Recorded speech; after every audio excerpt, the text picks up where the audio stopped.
ازاي انا ببيع؟ هل بعتمد على معلوماتي بس، على مستوى معيشة الفرد اللي قدامي، على البرودكتس، على الاكسباير، على الفلوس اللي معايا في الصيدلية او الستوك؟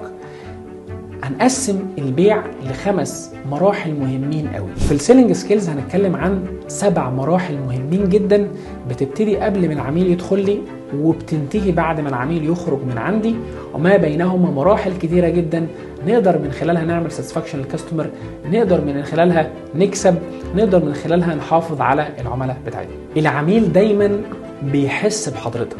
لو عندك سيلف كونفيدنس وثقة في النفس بتتنقل للعميل، لان احنا بالاخير بنقول سيلز از بيلدينج تراست، بناء الثقه مع العميل. فالعميل بيحس عندك سيلف كونفيدنس ولا لا، كمان بيحس منك ان انت عندك الشغف ان انت تتعامل مع العملاء، عندك الشغف ان انت تبيع، بتحب المهنه بتاعتك. وده اللي هنعرفه بالتفاصيل على بعض السلوكيات وبعض الالفاظ اللي ممكن نستخدمها.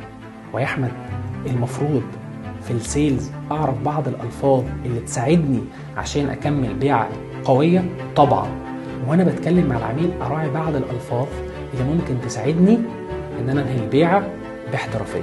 90% من قرارات الشراء بتعتمد على ريكومنديشنز. ممكن عميل يدخل لك ويقول لك اختار ده ولا ده، انه الاحسن بالنسبه لي. يبقى لو عندك ميديكال نوليدج وعندك كاستمر مانجمنت سكيلز هتفرق معاك قوي وانت بترشح للعميل. زائد واحده من الحاجات المهمه ان العميل ده لو اشترى من عندك هيعمل ريفيرال لاصحابه، وبالتالي انت ما عملتش عمليه بيعيه واحده في المعامله مع العميل ده، انت عملت اولموست اكتر من بيع.